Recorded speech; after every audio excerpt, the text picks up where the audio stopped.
പുക കൊള്ളാത്ത, ചുവപ്പാകാത്ത ഉണങ്ങിയ തേങ്ങ ലഭിക്കാനായിട്ട് ഈ മില്ലുകാർ ചെയ്ത ഒരു കാര്യമാണ് നമ്മൾ നോക്കുന്നത്. നമ്മൾ തീ കത്തിച്ച് ഉപയോഗിക്കുന്ന ഈ ടൈപ്പ് മെഷീനിൽ ഉണങ്ങൽ കഴിഞ്ഞാൽ അല്ലെങ്കിൽ ഒരു 2-3 ബാച്ച് കത്തിച്ചതിന് ശേഷം നമ്മുടെ തേങ്ങ വെള്ളയിൽ നിന്ന് നല്ല ചുവപ്പ് രൂപത്തിലേക്ക് മാറും. അപ്പം നമ്മുടെ എണ്ണയുടെ കളർ മാറും. ഇവർ ആ കാര്യം പരമാവധി ഇല്ലാതാക്കാൻ വേണ്ടിയിട്ട് ഒരുപാട് കാര്യങ്ങൾ ചെയ്തിട്ടുണ്ട്. നമുക്ക് നോക്കാം. ഒന്നാമത്തേത് ഈ തട്ടായിട്ടുള്ള സിസ്റ്റമാണ്. ഇവർ അട്ടിയായിട്ട് വെക്കത്തില്ല. ഇവർ അട്ടിയായി ഇട്ട് കൊടുക്കാതെ നമ്മുടെ ഓട്ടോമാറ്റിക് ഡ്രയറിലൊക്കെ കാണുന്നത് പോലെ തട്ടാക്കിയിട്ടാണ് വെക്കുക. തട്ടാക്കി വെക്കുമ്പോൾ അത്യാവശ്യം വൃത്തിയും ഉണ്ടാവും. നമ്മുടെ ചകിരി നാരൊന്നും മറ്റൊരു തേങ്ങയിലേക്ക് വല്ലാണ്ട് വീഴത്തുമില്ല. പിന്നെ അടിഭാഗത്തെ തട്ടിലെ തേങ്ങ ചൂടായി കഴിഞ്ഞാൽ അടുത്ത ബാച്ച് കത്തിക്കുന്നതിന് മുമ്പായിട്ട് ഇവർ അടിയിലെ തട്ട് നേരെ മുകളിലേക്ക് വെക്കും. മുകളിലെ അധികം ഉണങ്ങാത്ത തട്ട് എന്ത് ചെയ്യും, നേരെ അടിഭാഗത്തേക്കും വെക്കും. അങ്ങനെ മൂന്നാമത്തെ ബാച്ചിൽ സെൻറ്ററിലെ തട്ടും മാറ്റി കൊടുക്കും. തട്ട് ഉയർത്തുകയാണ് ഇവർ ചെയ്യുക. തട്ട് മാറ്റുമ്പോൾ ഇവർ ഉയർത്തിയിട്ടാണ് മാറ്റൽ. വാതിൽ വെക്കാൻ വേണ്ടിയിട്ട് ഇവർ ആദ്യം നോക്കിയതാണ്. പക്ഷെ ചൂട് ഉള്ളിൽ നിന്ന് പോകും.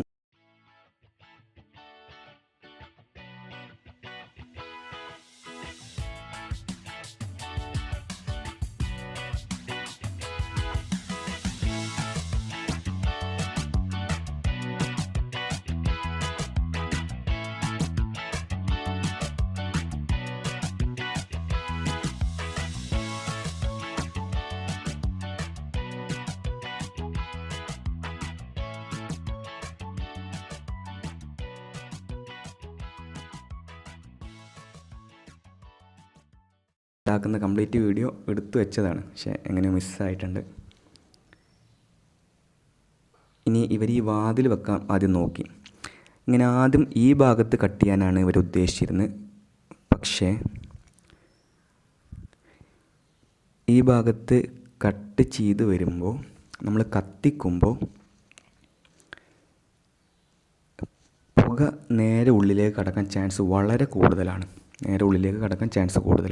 അപ്പോൾ അവരുടെ വാതിൽ വെക്കേണ്ട ആ തീരുമാനം അവർ മാറ്റി. ഇങ്ങനെയായിരുന്നു ആദ്യം ഉദ്ദേശിച്ചത്, ഇങ്ങനെയായിരുന്നു. പക്ഷേ പിന്നെ ഈ പുക ചെറിയൊരു 3 mm ഗ്യാപ്പ് ഉണ്ടാവുമല്ലോ നമ്മുടെ വിജാഗിരിയും ഫ്രെയിമും തമ്മിൽ. ആ 3 mm ഗ്യാപ്പിലേക്ക് പുക എന്തായാലും കടന്നു ചെല്ലും. അപ്പോൾ ഉള്ളിലേക്ക് പുക പോകും. അപ്പോൾ ഒരു വട്ടം വന്ന കസ്റ്റമർ ഒരിക്കലും പിന്നെ ഇങ്ങോട്ട് വരില്ല. അതുകൊണ്ട് അവർ തീരുമാനം മാറ്റി.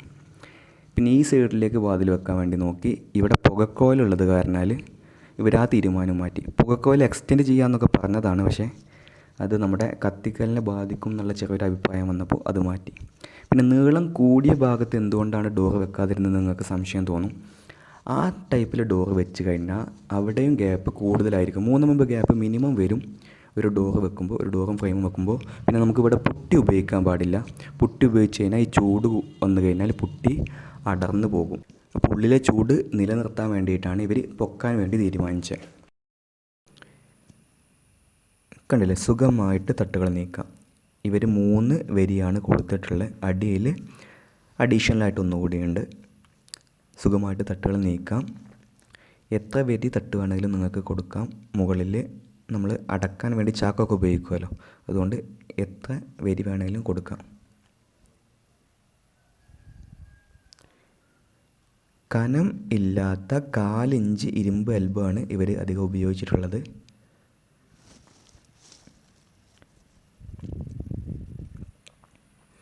ഇനി നമ്മുടെ ഈ പൈപ്പിൻ്റെ ഉള്ളിലാണ് നമ്മൾ കത്തിക്കുക. ഇവിടെ കത്തിച്ച് കഴിഞ്ഞാൽ ഏറ്റവും സെൻറ്റർ ഭാഗമാണ് പെട്ടെന്ന് ചൂടാവുക.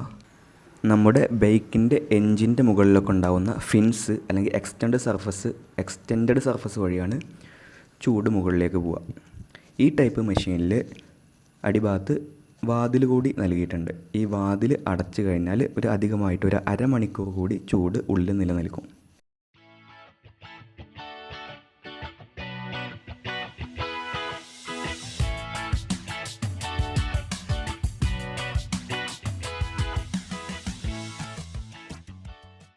ഈ പൈപ്പാണ് മെയിൻ ഭാഗം. നമ്മുടെ വണ്ടിയുടെ എൻജിൻ്റെ മുകളിലൊക്കെ കാണുന്നത് പോലെ ഫിൻസ് അല്ലെങ്കിൽ എക്സ്റ്റെൻഡഡ് സർഫസ് ഇതിൽ നമ്മൾ വെൽഡ് ചെയ്ത് പിടിപ്പിച്ചിട്ടുണ്ട്. കണ്ടോ, ഇതെല്ലാം എക്സ്റ്റെൻഡഡ് സർഫസാണ്. ഇതിലൂടെയാണ് ചൂട് മുകളിലേക്ക് പോവുക. വായു ചൂടാകുമ്പോൾ അതിൻ്റെ വെയിറ്റ് കമ്മിയാവും, അല്ലെങ്കിൽ ഭാരം നല്ലോണം കമ്മിയാവും. അപ്പോൾ ആ ഭാരം കമ്മിയായ ചൂടായ വായു നേരെ മുകളിലേക്ക് പോകും. അങ്ങനെയാണ് നമ്മുടെ തേങ്ങയിലേക്ക് ചൂടായ വായു എത്തിയിട്ട് ആ തേങ്ങ ഉണങ്ങുന്നത്. ഈ ഫിൻസിലൂടെയാണ് ചൂട് നമ്മളെ വായുവിലേക്ക് എത്തുന്നത്. വായുവിൽ നിന്നാണ് നമ്മുടെ തേങ്ങയിലേക്ക് എത്തുന്നത്. കണ്ടക്ഷൻ, കൺവെക്ഷൻ, റേഡിയേഷൻ ഇത് മൂന്നും ഇവിടെ നടക്കുന്നുണ്ട്.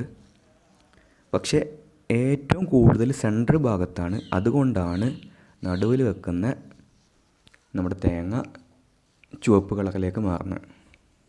അല്ലെ, ചുവപ്പായി ചില ഭാഗത്ത് അട്ടിതീ പിടിച്ചു എന്നൊക്കെ പറയുന്നത് ഈ കാര്യം കൊണ്ടാണ്.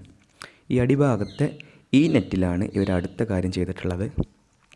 ഇവർ നമ്മുടെ തേങ്ങയിൽ നിന്ന് വരുന്ന ചകിരിനാരെല്ലാം ഉണ്ടാവുമല്ലോ, അതെല്ലാം ഓരോ തവണയും ഓരോ കത്തിക്കലിനും ഇവർ ക്ലീനാക്കും.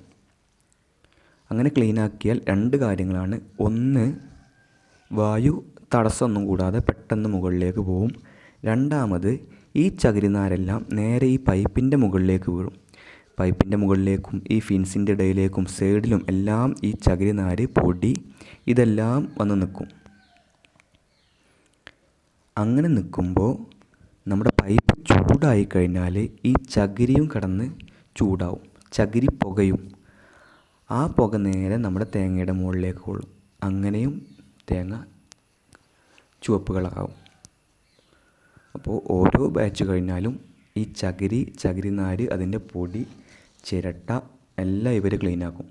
നിങ്ങൾ ചാക്കിട്ട് മൂടുമ്പോൾ ഇതിൻ്റെ ഉള്ളിൽ കിടക്കുന്ന കാര്യങ്ങളൊന്നും നിങ്ങൾക്ക് കാണാൻ കഴിയില്ല. ഫസ്റ്റ് ഒരു കത്തിച്ച് ഒരു അരമണിക്കൂർ കഴിയുമ്പോൾ നിങ്ങൾ ആ ചാക്കൊന്ന് മാറ്റിക്കഴിഞ്ഞാൽ തന്നെ നിങ്ങൾക്ക് എന്ത് ചെയ്യുക, ഈ ചകിരി പുകയുന്ന ആ സ്മെല്ലും ആ പുകയും നിങ്ങൾക്ക് കാണാം. ചാക്ക് മാറ്റിയ ആൾക്കാരാണ് ഈ കാണാം. അതിൻ്റെ മെയിൻ കാരണം എന്ന് പറയുന്നത് ഈ ചകിരിനാര്, അതിൻ്റെ പൊടിയെല്ലാം ഈ പൈപ്പിലേക്കാണ്, നേരെ അടിഭാഗത്തേക്കാണ് വീഴുക. അതുകൊണ്ട് അവിടെ കടന്നത് ചൂടായിട്ട് പുകയാൻ തുടങ്ങുക ചെയ്യുക. ഇവർ പക്ക നീറ്റായിട്ടാണ് ഇവർ കൊണ്ടുപോകുന്നത്. ഇനി ഈ സ്ലൈഡിങ് അറേഞ്ച്മെൻറ്റും കൂടി ഇവർ ചെയ്തിട്ടുണ്ട്. നിങ്ങൾക്ക് ക്ലീനാക്കാൻ ബ്ലോവറോ അല്ലെങ്കിൽ ചൂല് കൊണ്ടോ എന്ത് വേണേലും നിങ്ങൾക്ക് ക്ലീനാക്കാം. ഇവർ ഫസ്റ്റ് ബാച്ച് ക്ലീനാക്കുക ജസ്റ്റ് ബ്രഷ് കൊണ്ടാണ്. അല്ലെങ്കിൽ നമുക്ക് ഹെൽത്ത് പ്രോബ്ലംസ്, അതിൻ്റെ പൊടിയൊക്കെ ബ്ലോവർ ഉപയോഗിച്ച് ക്ലീനാക്കുമ്പോൾ പൊടി നേരെ മുകളിലേക്കാണ് പൊന്തുക. അപ്പം നമുക്ക് ഹെൽത്ത് പ്രോബ്ലംസ് ഉണ്ടാവും. പിന്നെ ഓരോ ബാച്ച് കഴിയുമ്പോൾ നിങ്ങളൊന്ന് ജസ്റ്റ് ഒന്ന് ക്ലീൻ ആക്കി നോക്കി, ഏകദേശം ഒരു ലിറ്ററോളം ചകിരിപ്പൊടി നിങ്ങൾക്ക് അതിൽ നിന്ന് കിട്ടും, അതിൻ്റെ ഉള്ളിൽ നിന്ന് കിട്ടും. പിന്നെ അടുത്ത കാര്യം ഇവർ ചെയ്തിട്ടുള്ളത് 4 കാലിൻ്റെ സൈഡിലും മഞ്ഞളിൻ്റെ പൊടി കുറേശ്ശെ ഒരു 10 ഗ്രാം വീതം ഇവർ കൊടുത്തിട്ടുണ്ട്. അപ്പം നമ്മുടെ ചൂട് പോയി കഴിഞ്ഞാൽ ഉറുമ്പുകളൊന്നും എന്ത് ചെയ്യില്ല, തേങ്ങയുടെ ഉള്ളിലേക്ക് പോവില്ല. ഇനിയും 2-3 കാര്യങ്ങളുണ്ട്, അത് നമുക്ക് അടുത്ത വീഡിയോയിൽ കാണാം.